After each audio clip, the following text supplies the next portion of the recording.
Hey everyone, very good evening to all of you. This is Mahima, your biology educator, and हम कर रहे हैं body fluid and circulation. आज का हमारा टॉपिक रहेगा बॉडी फ्लूइड एंड सर्कुलेशन में ब्लड क्लॉटिंग या कोआगुलेशन ऑफ ब्लड के बारे में हम पढ़ेंगे, ब्लड ग्रुपिंग, एंड हमने लास्ट में पढ़ना है आरएच ग्रुपिंग। ठीक है, तो चलिए स्टार्ट करते हैं फटाफट से।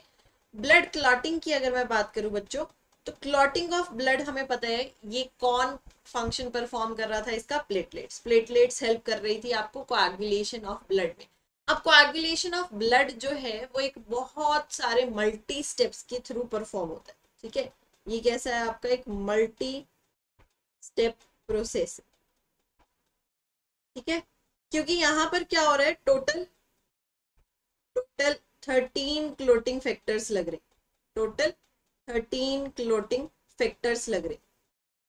ठीक है, टोटल 13 क्लॉटिंग फैक्टर्स है। ये क्लॉटिंग फैक्टर्स जो है ये जनरली आपके इनएक्टिव फॉर्म में प्रेजेंट होते हैं। ये कैसे होते हैं, इनएक्टिव फॉर्म में, और ये एक दूसरे की हेल्प से क्या कर देते हैं, एक दूसरे को एक्टिवेट कर देते हैं। ये क्या कर देते हैं, आपस में मिलके एक्टिवेशन कर देते हैं एक दूसरे का, जिसकी वजह से ये कोआगुलेशन ऑफ ब्लड या क्लॉटिंग ऑफ ब्लड में आपके हेल्प कर पाते हैं। तो समझो ध्यान से, सबसे पहले हमारे पास क्या होगा, कोई भी इंजर्ड टिश्यू होगा जिसपे आपको चोट लगी। क्लॉटिंग ऑफ ब्लड कब कराओगे, जब कोई चोट लगेगी, कब कोई कट लगेगा, तभी ऐसा कराओगे। तो सपोज करो आप, हमारे किसी की भी फिंगर पे क्या हो गया, कट लग गया। ठीक है, अगर कट लग गया तो कट लगने के बाद लॉस ऑफ ब्लड होने लगेगा वहां से। उस इंजर्ड टिश्यू से एक सब्सटेंस सिक्रीट होगा, उस इंजर्ड टिश्यू से एक सब्सटेंस सिक्रीट होगा जिसको आप क्या बोल रहे हो, prothrombin, prothrombin activator, prothrombin activator. इस प्रोथ्रोम्बिन एक्टिवेटर को बनाने के लिए बहुत सारी रिएक्शन चलती है, एक बहुत बड़ा कैस्केड चलता है, क्योंकि यहीं पर आपके जो क्लॉटिंग फैक्टर्स हैं वो क्या होते हैं, एक्टिवेट हो पाते हैं। ठीक है, एक्चुअल में इस इंजर्ड टिश्यू से थ्रोम्बोप्लास्टिन सिक्रीट होता था। थ्रोम्बोप्लास्टिन जो है वो आपका इन क्लॉटिंग फैक्टर्स को एक्टिवेट करता था, एंड फाइनली आपका क्या फॉर्म करता था, प्रोथ्रोम्बिन एक्टिवेटर फॉर्म करता था। क्या फॉर्म कर देता है, प्रोथ्रोम्बिन एक्टिवेटर फॉर्म कर देता है। Now this prothrombin activator will help you to convert, ये क्या करेगा, conversion of prothrombin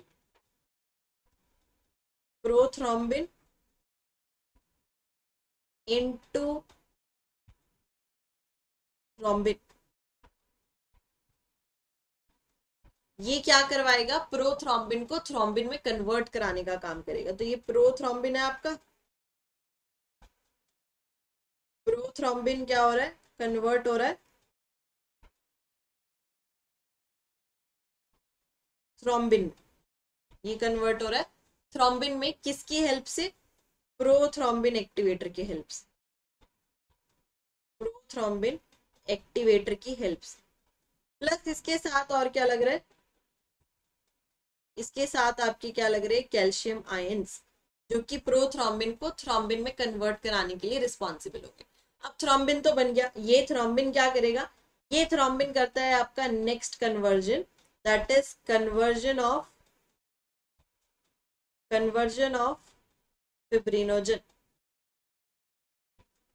फिब्रिनोजन क्या है आपका, एक इनएक्टिव सब्सटेंस है, इनएक्टिव काइंड ऑफ सब्सटेंस है। ये इनएक्टिव सब्सटेंस सॉल्यूबल सब्सटेंस है, सॉल्यूबल सब्सटेंस। ठीक है, इस फिब्रिनोजन को इस फिब्रिनोजन को हम क्या करते हैं, फिब्रिनोजन को हम कन्वर्ट कराते हैं फिब्रिन में कन्वर्ट कराते हैं। ये आपका सॉल्यूबल सब्सटेंस है, ये आपका फिब्रिन जो बना ये इनसॉल्यूबल सब्सटेंस। ये कैसा है आपका, इनसॉल्यूबल सब्सटेंस है। ये किसकी हेल्प से कन्वर्ट हो रहा है, आपके थ्रोम्बिन की हेल्प से। ठीक है, ये थ्रोम्बिन जो है, थ्रोम्बिन जो पीछे बना, ये थ्रोम्बिन आपका फिब्रिनोजन को किस में कन्वर्ट करा देगा, फिब्रिन में कन्वर्ट करा देगा, एंड उस फिब्रिन का क्या हो जाएगा, पॉलीमराइजेशन हो जाएगा। पॉलीमराइजेशन होने से क्या होगा, एक long thread like structure produce होगा, long thread like structure produce होगा, और इस लॉन्ग थ्रेड लाइक स्ट्रक्चर को आप क्या बोल दोगे, फिब्रिन। इस लॉन्ग थ्रेड लाइक स्ट्रक्चर को आप क्या बोल रहे हो, फिब्रिन बोल रहे हो। ये फिब्रिन अब क्या करेंगे, जिस भी एरिया पे आपको कट लगा था, ठीक है, जो भी एरिया आपका इंजर्ड एरिया था, इस इंजर्ड एरिया में ये जो लॉन्ग थ्रेड लाइक स्ट्रक्चर है, इस तरह से एक मेश लाइक स्ट्रक्चर फॉर्म कर लेंगे। ठीक है, एक जैसे जाली होती है ना, जाली के जैसा स्ट्रक्चर फॉर्म कर लेंगे। एंड फाइनली अब जब आपका ब्लड जो है वो लॉस हो रहा होगा, रिलीज हो रहा होगा, तो ये ब्लड जो है इसमें इस तरह से क्लॉट फॉर्म कर देगा। ठीक है, ये क्या बन जाएंगे, क्लॉट फॉर्म बन जाएंगे। ठीक है, ये क्या बन रहे हैं आपके, क्लॉट का फॉर्मेशन।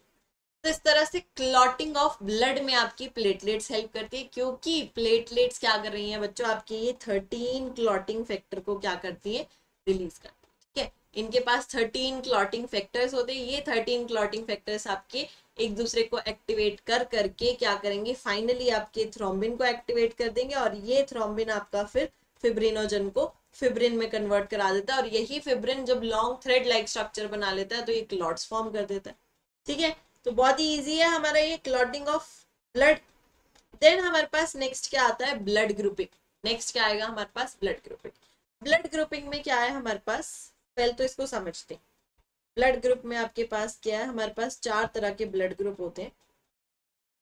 ह्यूमन बींग्स के पास टोटल 4 तरह के ब्लड ग्रुप है। कौन कौन सा ब्लड ग्रुप है, A blood group, B blood group, A B blood group and O blood group.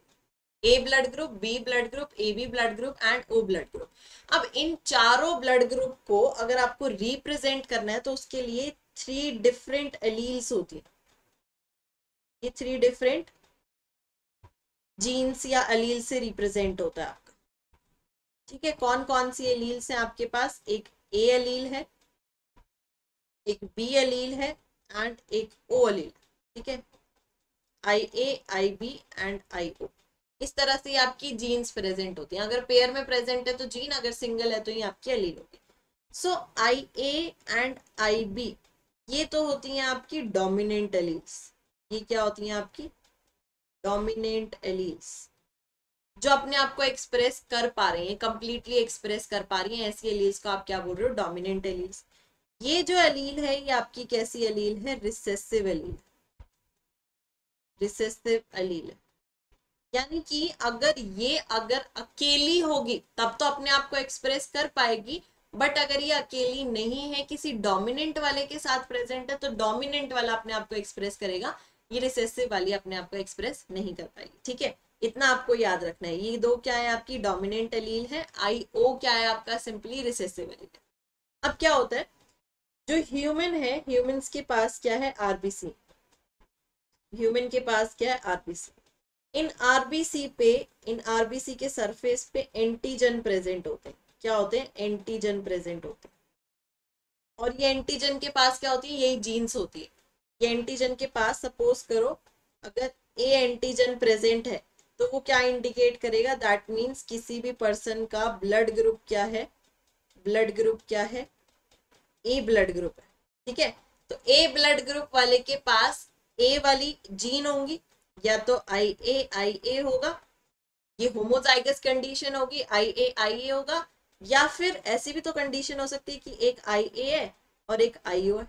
ऐसी भी कंडीशन हो सकती है। अब क्योंकि आई ओ रिसेसिव है तो आई ए तो अपने आप को एक्सप्रेस कर पा रहा है, बट आई ओ अपने आप को एक्सप्रेस नहीं कर पा रहा।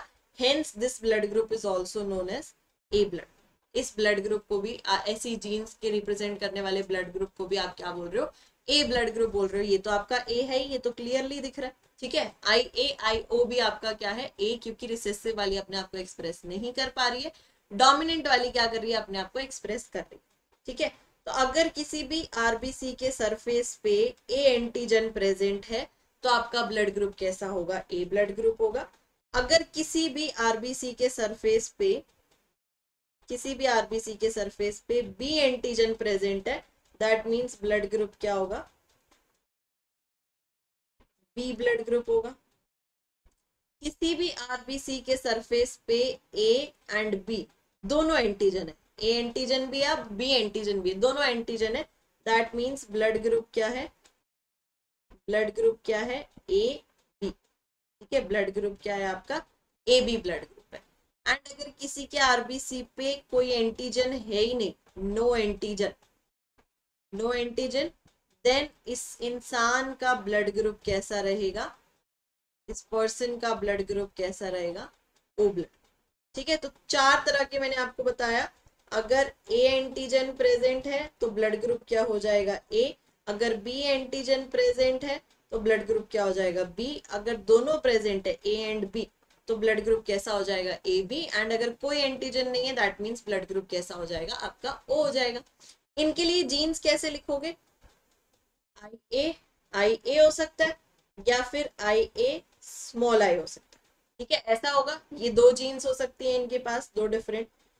बी वाले के पास क्या हो सकता है, या आई बी हो सकता है, या फिर दूसरी कंडीशन क्या होगी, आई बी और आई ओ हो सकता है, आई बी और आई ओ हो सकता है आपका। इसके पास ए बी वाले के पास क्या होगा, आई ए एंड आई बी, दोनों ही डोमिनेंट जीन है, दोनों ही अपने आप को एक्सप्रेस कर पा रही हैं। ये क्या है आपका, आई ए आई बी। एंड इसके पास क्या होगा, small I O small I. ठीक है, ये आपका क्या है, ओ ब्लड ग्रुप है। तो टोटल अगर हम बात करें फिनोटाइप कितने हैं, फिनोटाइप मतलब आपका ब्लड ग्रुप क्या है, ए बी और ओ, चार तरह के फिनोटाइप्स है। तो टोटल 4 फिनोटाइप्स है, 4 फिनोटाइप्स है।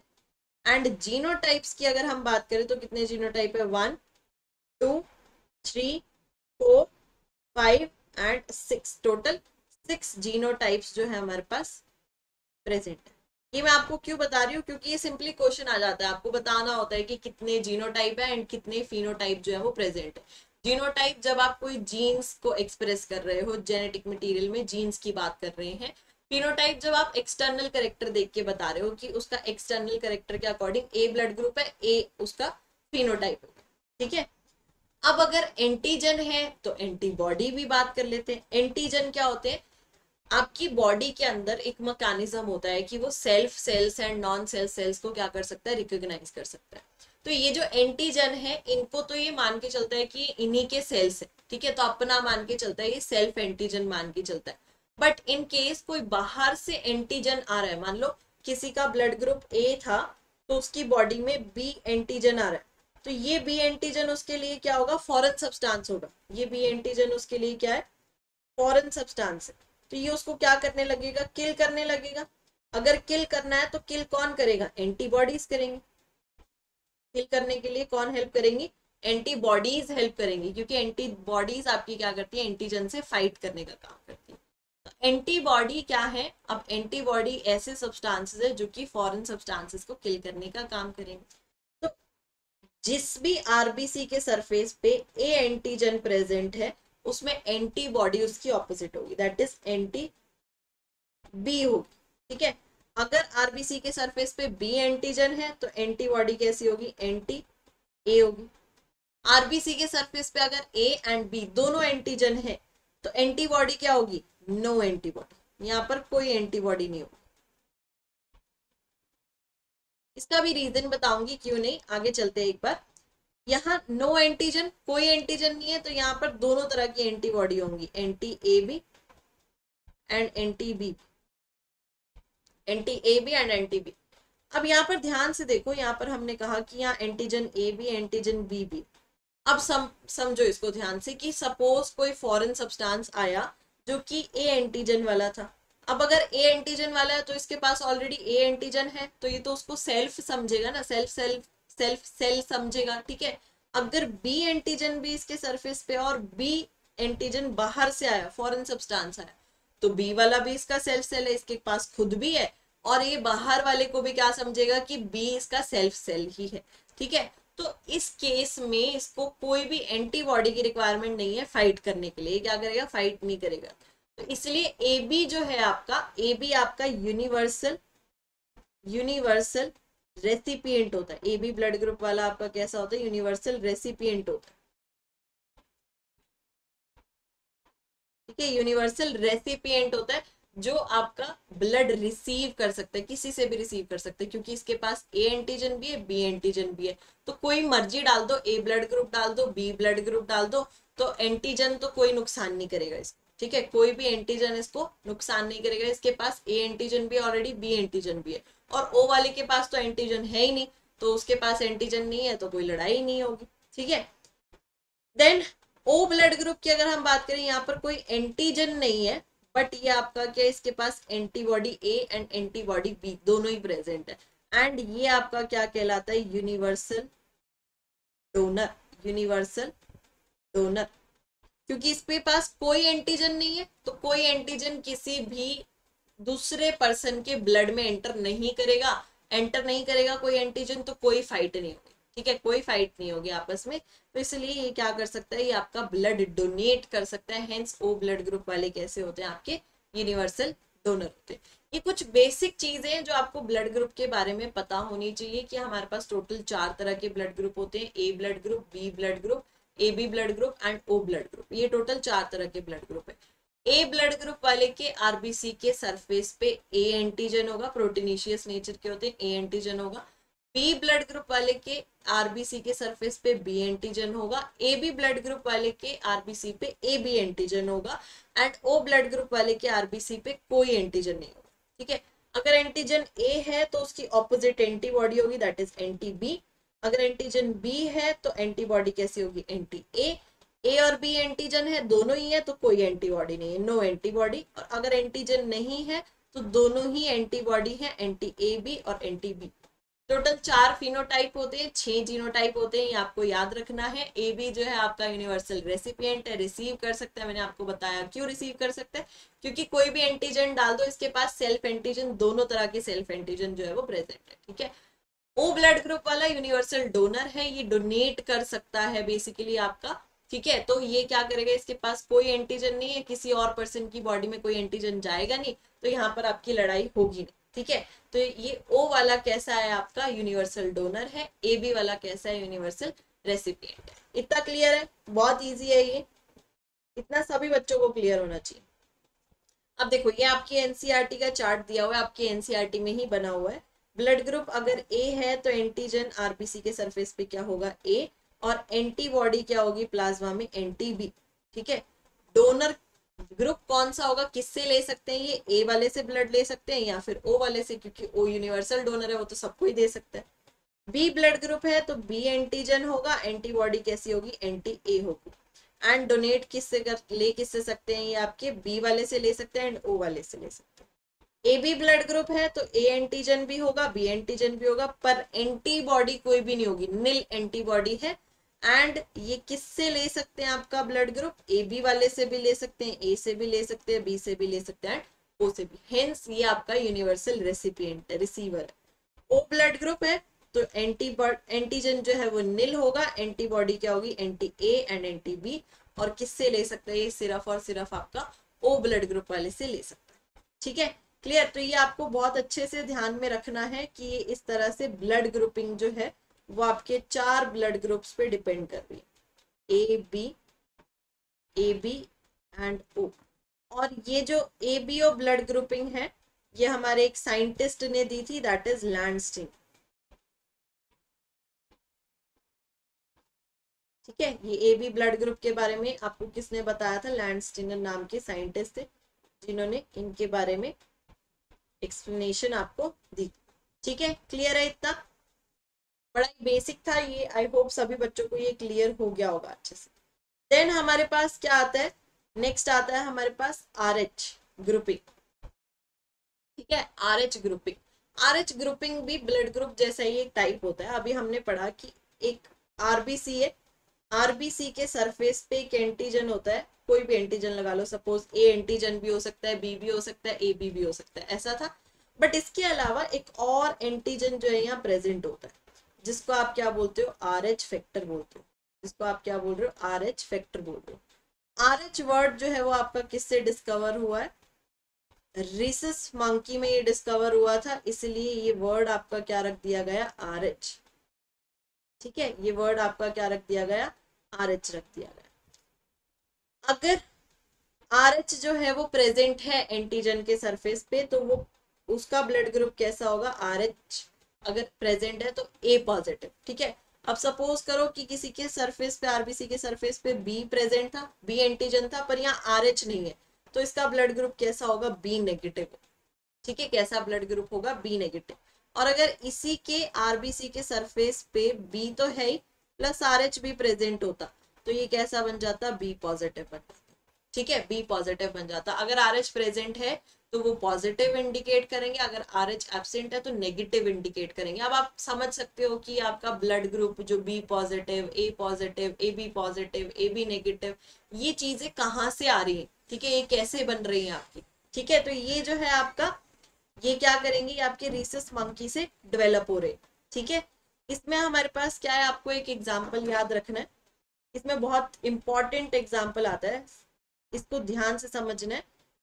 सपोज करो मदर जो है, मदर का ब्लड ग्रुप जो है वो, उसमें जो आरएच थे वो आरएच कैसे थे, नेगेटिव, और जो चाइल्ड है, जो ऑफस्प्रिंग प्रोड्यूस हुआ है, उसके पास जो आरएच है वो आरएच पॉजिटिव था, मतलब उसके आरबीसी के सरफेस पे आरएच प्रेजेंट था।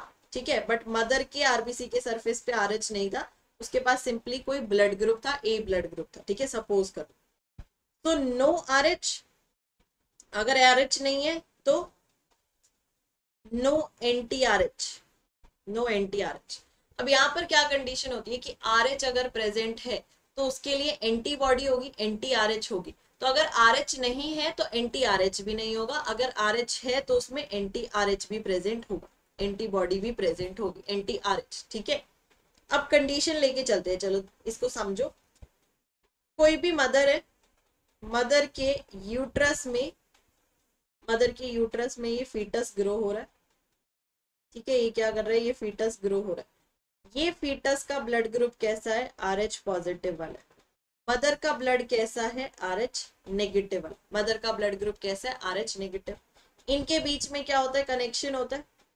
इस कनेक्शन को हम क्या बोलते हैं, प्लेसेंटा। प्लेसेंटा के थ्रू ही सारा कुछ ट्रांसपोर्ट हो रहा है, न्यूट्रिएंट, गैसेस या अदर सब्सटेंसेस, ये सब चीजें ट्रांसपोर्ट हो रही है प्लेसेंटा के थ्रू मदर से फीटस में। ठीक है, अब यहाँ पर क्या होता है, पहली कंडीशन में तो कुछ भी नहीं है, कुछ भी डिफिकल्ट नहीं है, सिंपली 9 मंथ्स के लिए जो फीटस है वो इसमें ग्रो करेगा, यूट्रस में ग्रो करेगा, कोई हार्म नहीं होगा। बट जब 9 मंथ्स के बाद वो ग्रो कर जाता है और इस एम्बिकल कोड को, एम्बिकल कोड को हम कट करते हैं, तो एम्बिकल कोड को कट करने के बाद क्या होता है, मिक्सिंग ऑफ ब्लड हो जाती है, मिक्सिंग ऑफ ब्लड। क्या कंडीशन बताई मैंने आपको, यूट्रस है, मदर के यूट्रस में आपका फीटस है, मदर का जो ब्लड ग्रुप है, कोई भी ब्लड ग्रुप लगा लो, बट उसके पास आरएच जो है वो एब्सेंट। ठीक है, आरएच जो है वो एब्सेंट है, that means RH negative condition है। बट फीटस के पास क्या है, आरएच प्रेजेंट है, तो आरएच पॉजिटिव कंडीशन है। ठीक है, अब क्या होगा कि ये जो आपका फीटस और मदर है, ये कनेक्शन के थ्रू कनेक्टेड होते हैं आपका, उस कनेक्शन को जब 9 मंथ्स पूरे हो जाते हैं तो हम क्या करते हैं, कट करते हैं। तो एम्बिकल कोड को बेसिकली हम क्या कर रहे हैं, यहाँ पर कट कर रहे हैं। जैसे ही आपने एम्बिकल कोड को कट किया तो थोड़ा बहुत जो ब्लड है वो मदर से फीटस में जाता है और फीटस का जो ब्लड है वो मदर में आता है। अब अगर मदर का ब्लड फीटस में जा रहा है, मदर का ब्लड फीटस में जा रहा है, तब तो कुछ भी नहीं होने वाला है, क्योंकि मदर के पास तो आरएच था ही नहीं। ठीक है, तो कोई एंटी आरएच भी नहीं जा रहा है। बट फीटस से जब मदर में ब्लड आ रहा है तो यानी कि आरएच पॉजिटिव मदर के ब्लड में आ रहा है। ठीक है, क्या आ रहा है, आरएच पॉजिटिव आपकी मदर के ब्लड में आ रहा है। नाउ ये जो आरएच पॉजिटिव आया है, ये आरएच पॉजिटिव जो आया है, ये फॉरेन सब्सटेंस है मदर की बॉडी के लिए, क्योंकि ये फीटस से आया, मदर के पास ऑलरेडी नहीं था, तो फीटस से जब ये आया तो ये उनके लिए क्या है, ये फॉरेन सब्सटेंस। ठीक है, इस फॉरेन सब्सटेंस के अगेंस्ट मदर की बॉडी क्या करेगी, एंटीबॉडी बनाएगी, दैट इज एंटी आरएच। ये एंटी आरएच प्रोड्यूस करना शुरू करेगी। ये एंटी आरएच की बहुत ही थोड़ी सी अमाउंट क्या करेगी, फीटस में एंटर कर जाती है, बहुत थोड़ी सी अमाउंट क्या कर जाती है, फीटस में एंटर कर जाती है। बट ये जो आपका मिक्सिंग ऑफ ब्लड होता है ये कुछ सेकेंड्स के लिए हो रहा है, बहुत ही थोड़े से लिमिटेड टाइम पीरियड के लिए हो रहा है। तो एंटी आरएच जब इस फीटस में जाता है, एंटी आरएच जब इस फीटस में जा रहा है तो इसको कुछ ज्यादा नुकसान नहीं पहुंचाएगा।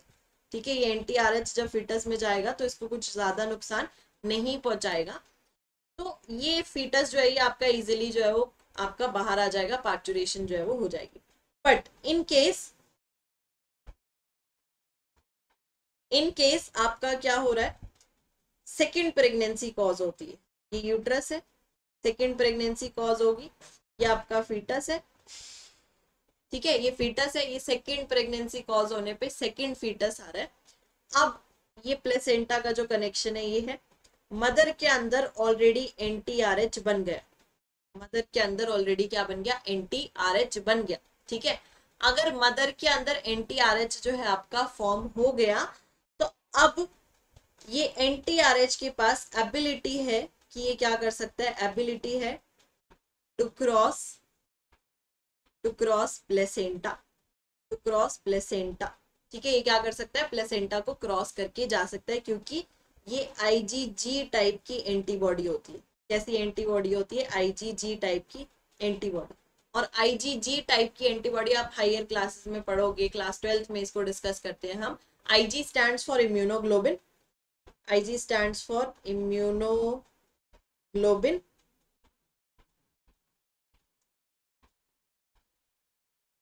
And G stands for gamma, G stands for gamma. तो ये जो IgG टाइप की एंटीबॉडी है ना, ये प्लेसेंटा को क्रॉस करके जा सकती है।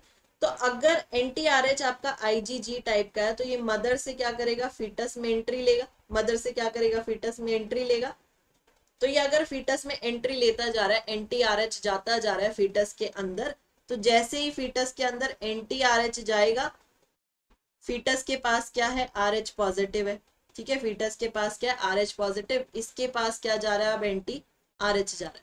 अगर इसके पास NTRH जा रहा है, तो ये NTRH क्या है, एंटीबॉडी है, और इसके RH को क्या करना स्टार्ट कर देगी, डिस्ट्रॉय करना स्टार्ट कर देगी। ठीक है, इसके RH को क्या करना स्टार्ट करेगी, डिस्ट्रॉय। दैट मीन्स ये किसको डिस्ट्रॉय कर रही है, आपके RBCs को डिस्ट्रॉय कर रही है। अगर RBCs डिस्ट्रॉय हो रहे हैं, तो एम्ब्रियो का क्या हो सकता है, डेथ कॉज हो सकती है। This is known as erythroblastosis fetalis, erythroblastosis fetalis. ठीक है, फीटालिसिस। ये जो है एरिथ्रोब्लास्टोसिस्ट, नाम से समझ आ रहा है, एरिथ्रो मतलब एरिथ्रोसाइट, आपके RBC, ब्लास्टोसिस्ट मतलब ब्लास्ट हो गया, वो क्या हो गए, आपके डिस्ट्रॉय हो गए। ठीक है, ये क्या हो गए, आपके डिस्ट्रॉय हो गए। NTRH जब आपके फीटस में गया, उसने RH को डिस्ट्रॉय करना स्टार्ट कर दिया, RBC के सरफेस को डिस्ट्रॉय करना स्टार्ट कर दिया, और उसकी वजह से फीटस की जो है वो डेथ कॉज होगी। ठीक है, फीटस की जो है वो डेथ कॉज होगी। बट ये कब होता है, ड्यूरिंग सेकेंड प्रेगनेंसी।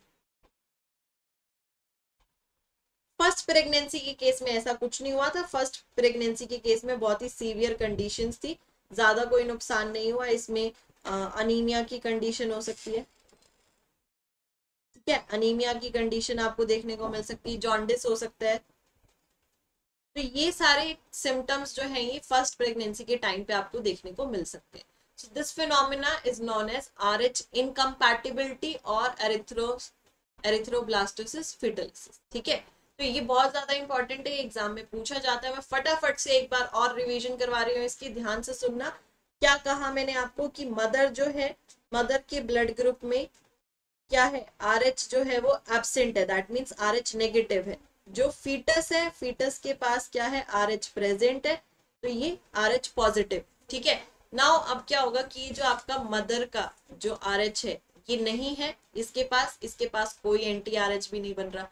तो RH जो है, ये जब फर्स्ट प्रेगनेंसी कंप्लीट होगी, तो एम्बिकल कोड को जब हम कट करते हैं, तो उससे क्या होगा, मिक्सिंग ऑफ ब्लड होगा। जैसे ही मिक्सिंग ऑफ ब्लड होगा, तो जो फीटस का RH पॉजिटिव है वो मदर के पास जाएगा, RH पॉजिटिव ब्लड है वो मदर के पास जाएगा, मदर का RH नेगेटिव ब्लड फीटस के पास जाएगा। अब नेगेटिव वाला तो कोई नुकसान नहीं कर रहा, ठीक है, बट RH पॉजिटिव वाला ब्लड जैसे ही एंटर करेगा, तो वो मदर के लिए क्या होगा, एक तरह से क्या होगा, वो एंटीजन होगा, फॉरेन सब्सटेंस होगा उसकी बॉडी में। ठीक है, अगर ये फॉरेन सब्सटेंस है, तो उसके अगेंस्ट क्या बनने लगेगी, एंटीबॉडी बनने लगेगी। कौन सी एंटीबॉडी बनेगी, NTRH। तो मदर के अंदर थोड़ा बहुत NTRH बनने लगा। अब वो NTRH, थोड़ा बहुत NTRH जो है वो फीटस के अंदर भी जा रहा है, और फीटस के अंदर बहुत फ्यू सेकेंड्स के लिए जा रहा है, क्योंकि मिक्सिंग जो है वो फ्यू सेकेंड्स के लिए हो रही है। तो अगर फ्यू सेकेंड्स के लिए जा रहा है, तो जो फीटस है आपका, वो फीटस, उसको सीवियर कुछ सिम्टम्स देखने को मिलेंगे, अनीमिया कॉज हो जाएगा, जॉन्डिस कॉज हो जाएगा, ये सारे सिम्टम्स जो है वो देखने को मिलेंगे। बट अगर सेकेंड प्रेगनेंसी की कंडीशन है, सेकेंड प्रेगनेंसी में ये एंटी-आरएच जो है ये कैसा आईजीजी टाइप का एंटीबॉडी होता है। आईजीजी टाइप का एंटीबॉडी आपका प्लेसेंटा क्रॉस कर सकता है, तो ये इजीली प्लेसेंटा को क्रॉस करके सेकेंड प्रेगनेंसी की स्टार्टिंग में ही क्या कर जाएगा, फीटस के अंदर एंटर कर जाएगा। जैसे ही फीटस के अंदर एंटर करेगा ये सारे के सारे आरएच को डिस्ट्रॉय करना स्टार्ट करेगा, दैट मीन्स आरबीसीज को डिस्ट्रॉय करना स्टार्ट करेगा, जिसकी वजह से फीटस की क्या हो जाएगी, एरिथ्रोसाइट ब्लास्ट होने की वजह से फीटस की क्या हो जाएगी, डेथ हो जाएगी। ठीक है, ये कब होता है, during second pregnancy. But in सब कंडीशंस को भी अब क्या किया जाता है, बचाया जा सकता है। जो डॉक्टर्स है वो क्या करते हैं, मदर को पहले ही फर्स्ट प्रेगनेंसी होते ही क्या दे देते हैं, इंजेक्शन दे देते हैं, जिसकी वजह से उस इंजेक्शन की वजह से आपका एंटी-आरएच जो है वो डिस्ट्रॉय हो जाता है, वो एंटी-आरएच जो है वो बनना बंद हो जाता है, ताकि सेकेंड टाइम जब प्रेगनेंसी अब एंटी-आरएच बना ना हुआ, अगर बना हुआ होगा तो वो क्या करेगा, एंटर कर जाएगा प्लेसेंटा के थ्रू। अगर एब्सेंट होगा एंटी-आरएच नहीं बनेगा तो वो आपका प्लेसेंटा के थ्रू एंटर भी नहीं कर रहा और फीटस के आरबीसी को डिस्ट्रॉय भी नहीं कर रहा। ठीक है, तो इस तरह से इस कंडीशन को सेव भी किया जा सकता है। कोई वुमेन जो है वो सेकेंड टाइम प्रेगनेंसी भी हो सकती है, प्रेग्नेंट हो सकती है। ठीक है, चलिए तो अब कर लेते हैं फटाफट से एनसीईआरटी हमने क्या बात करी उसके बारे में डिस्कशन करेंगे। तो हमारा टॉपिक क्या है, कोआगुलेशन ऑफ ब्लड। हमने सबसे पहले कोआगुलेशन ऑफ ब्लड के बारे में पढ़ा। You know that when you cut your finger और hurt yourself, your wound does not continue to bleed for a long time. Usually blood stop following after sometimes. थोड़े time बाद जो है वो ब्लड फ्लो जो आपका बंद हो जाता है। Do you know why? ऐसा क्यों हो रहा है? Blood exhibit coagulation or clotting response to an injury or trauma. किसी भी इंजरी और ट्रॉमा के अगेंस्ट वो क्या शो करता है, कोआगुलेशन का मैकेनिज्म शो करता है। This is a mechanism to prevent excessive loss of blood from the body. You would have observed a dark reddish brown scum formed at the site of cut or injury over a period of time. जैसे ही आपको cut लगता है आप थोड़ा time बाद देखते हो कि वहां पे एक रेडिश ब्राउन कलर का स्कम का फॉर्मेशन हो जाता है, वो सिंपली क्या है, आपका क्लॉट ही होता है। ठीक है, वो क्या है, आपका क्लॉट है या कोआगुलम है, जिसमें आपका नेटवर्क ऑफ फाइबर्स होते हैं, फिब्रिन्स होते हैं, और उनमें वो आपका क्लॉट जो है वो स्टक हो जाता है। ठीक है, in which dead and damaged formed elements of blood are trapped. इसमें आपके dead and damaged elements जो है वो trap हो जाते हैं।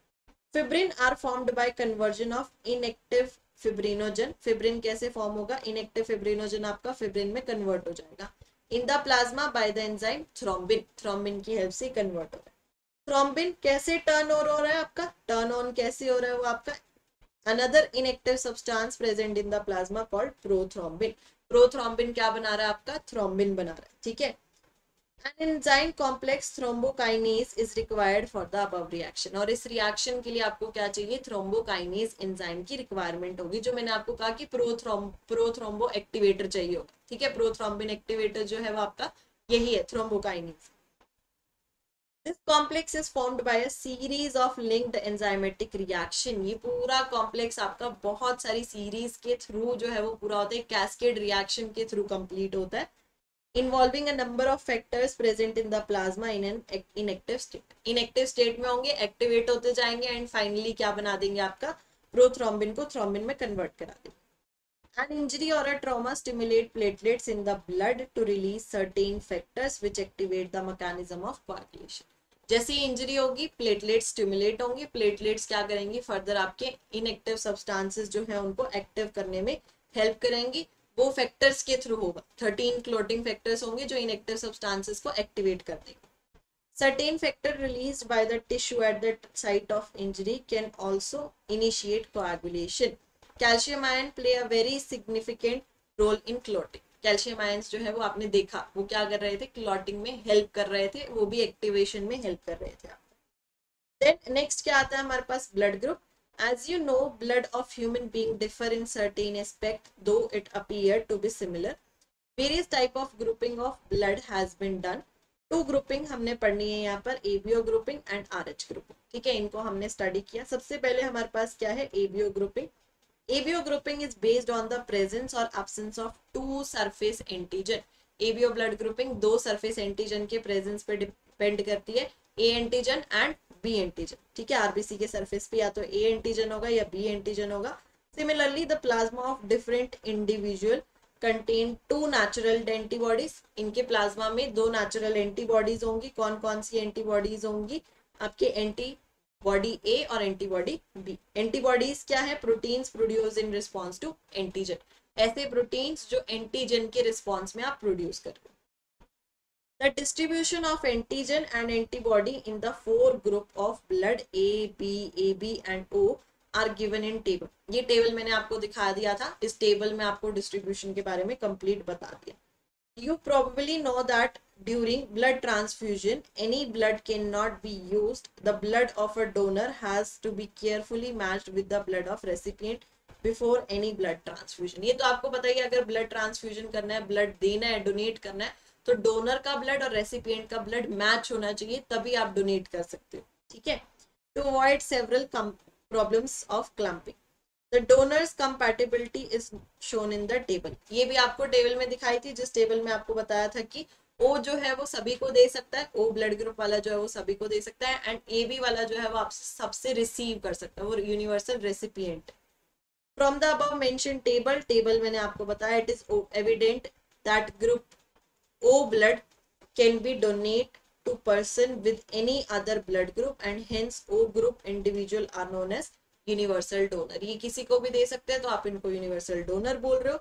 Person with AB blood group can accept blood from person with AB as well as other groups of blood। ये AB से तो accept कर ही सकते हैं, इसके अलावा A, B and O इन सब से भी accept कर सकते हैं। Hence therefore such persons are called universal recipients. ऐसे पर्सन्स को आप क्या बोलते हो? यूनिवर्सल रेसिपिएंट बोलते हो। देन लास्ट टॉपिक आता है हमारे पास RH ग्रुपिंग। ब्लड ग्रुपिंग के बाद ABO ब्लड ग्रुपिंग में हमारी सेकेंड टाइप है RH grouping. Another antigen the RH antigen similar to one present in rhesus monkey. Rhesus monkey में ही आपका प्रेजेंट होता था, इसलिए इसका नाम क्या रख दिया गया? RH।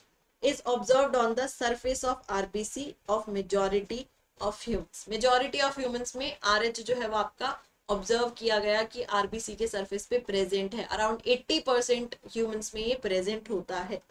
Such individuals are called RH positive. ऐसे इंडिविजुअल्स को आप क्या बोलते हो? RH पॉजिटिव बोलते हो। And those in whom this antigen is absent are called RH negative. जिनके पास नहीं है उनको क्या कहोगे? RH नेगेटिव कहोगे। अब यहाँ पर वही कंडीशन मेंशन है, an RH negative person if exposed to RH positive blood। अगर एक RH negative है, वो एक्सपोज हो रहा है RH पॉजिटिव के ब्लड से, will form a specific antibody against the RH antigen। Antibodies banana start कर देगा इस RH के अगेंस्ट। ठीक है, therefore RH group should also be matched before transfusion। Transfusion करने से पहले हमें RH ग्रुप को भी मैच करना होगा। ए पॉजिटिव वाले को ए पॉजिटिव का ही ब्लड ग्रुप देंगे, ए नेगेटिव ब्लड ग्रुप नहीं दे सकते हो। ठीक है, A special case of RH incompatibility mismatching has been observed between RH negative blood of a pregnant mother with RH positive blood of the fetus। RH negative mother का है, RH positive आपके fetus का। RH antigen of the fetus do not get exposed to RH negative blood of the mother in the first pregnancy। पहले case में, first pregnancy के case में जो RH positive वाला एंटीजन है वो आपका एक्सपोज्ड नहीं हो रहा RH नेगेटिव ब्लड वाले एंटीजन के साथ। ठीक है, as the two bloods are well separated by placenta. Placenta से ये आपके separated. However, during the delivery of the first child, there is possibility of exposure of maternal blood to small amount of RH positive blood from the fetus। यहाँ क्या होगा? अब negative वाला जो है वो मदर का जो ब्लड है वो आपका कहाँ जा रहा है? फीटस के अंदर जा रहा है। ठीक है, फीटस के पास जा रहा है। In such cases the mother start preparing antibodies against antigen in her blood. क्या कहा उसने? ध्यान से देखो। However, during the delivery of first child, there is a possibility of exposure of the maternal blood to small amount of RH positive blood from the fetus। fetus से RH positive blood आ रहा है, वो small amount of RH positive blood mother के blood के साथ expose हो रहा है, तो मदर जो है उसके अगेंस्ट क्या करने लगेगी? RH एंटीजन के अगेंस्ट क्या करने लगेगी? एंटीबॉडी बनाने लगेगी। एंटीबॉडी बन गई। In case of her subsequent यानी कि सेकेंड प्रेगनेंसी, नेक्स्ट प्रेगनेंसी के केस में the RH antibody from the mother can leak into the blood of the foetus. अब RH एंटीबॉडी जो थी वो कहाँ एंटर कर जाएगी? आपके फीटस के अंदर एंटर कर जाएगी। And destroy the foetal RBC. क्यों एंटर कर रही है? क्योंकि एंटी आरएच जो है वो आपका कैसा था, आईजीजी टाइप की एंटीबॉडी थी, वो प्लेसेंटा को क्रॉस करके जा सकती थी, ठीक है। और फाइनली क्या कर देगी, आरबीसी, फीटस के आरबीसी को डिस्ट्रॉय कर देगी। This could be fatal to the fetus और could cause severe anaemia, jaundice to the baby, ठीक है। ये बेबी को जॉन्डिस, अनीमिया ऐसी कंडीशन जो है वो कॉज कर देगी। This condition is called erythroblastosis fetalis. This can be avoided by administering anti-RH antibody to the mother immediately after delivery of the first child, ठीक है। एंटी-RH एंटीबॉडी, पहले आप क्या कर रहे थे, RH एंटीबॉडी प्रोड्यूस हो रही थी, अब उसका एंटी-RH अगर आप दे दोगे, जैसे स्नेक वेनोम होता है, उसका एंटीडोड हम यहाँ दे देते हैं ना, ठीक है। अगर किसी को स्नेक ने बाइट कर लिया है तो उस कंडीशन में आप क्या करते हो, एंटीडोड या एंटीवेनम दे देते हो, तो उससे क्या होता है कि वो जो उसका जहर फैलने की जो अमाउंट होती है वो कम हो जाती है, ठीक है, उसका इफेक्ट कम होने लगता है और जो इंसान है वो बच जाता है, वो पर्सन सेव हो जाएगी उसकी लाइफ। तो यहाँ पर भी आपका सेम कंडीशन है, RH एंटीबॉडी बन रही थी, RH एंटीबॉडी बन रही थी, इस RH एंटीबॉडीज के अगेंस्ट आपने क्या दे दिया, एंटी-RH एंटीबॉडी दे दी, ठीक है, एंटी-RH एंटीबॉडी दे दी, ठीक है। तो एंटी-RH एंटीबॉडी क्या करेगी, RH एंटीबॉडीज को डिस्ट्रॉय करने का काम करेगी। फाइनली आपके एंटीबॉडी RH जो है वो डिस्ट्रॉय हो जाएंगे और फीटस के जो एरिथ्रोसाइट्स है वो आपके क्या हो जाएंगे, बच जाएंगे, वो डिस्ट्रॉय नहीं होंगे। क्लियर? तो ये था हमारा RH ग्रुपिंग के बारे में। तो बहुत ही इजी टॉपिक है, ज्यादा डिफिकल्ट नहीं है, बट आपको इस पे फोकस करना होगा क्योंकि RH ग्रुपिंग पे बहुत ज्यादा क्वेश्चंस आते हैं, ठीक है। एंटी RH प्रोड्यूस हो रहा है, एंटी RH यहाँ पर क्या मेंशन किया है मैंने, एंटी RH ये वाला एंटी RH नहीं है, ठीक है, ये एंटी RH नहीं है। एंटी जब लिखा है यहाँ पीछे, जब एंटी लिखा है, ये इंडिकेट कर रहा है आपका कि ये एंटीबॉडी है, ये एंटी RH इंडिकेट कर रहा है कि ये एंटीबॉडी RH है, कि एंटीबॉडी RH, ठीक है।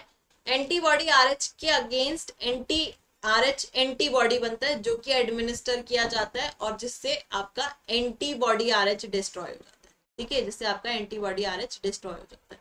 तो इस चीज में कंफ्यूज नहीं होना, एंटी RH लिखा है, ये इंडिकेट कर रहा है कि ये एंटीबॉडी RH, ठीक है। चलिए, तो मिलते हैं नेक्स्ट क्लास में नेक्स्ट टॉपिक के साथ, तब तक के लिए इतना अच्छे से रिवाइज करो, टेक केयर, बाय बाय।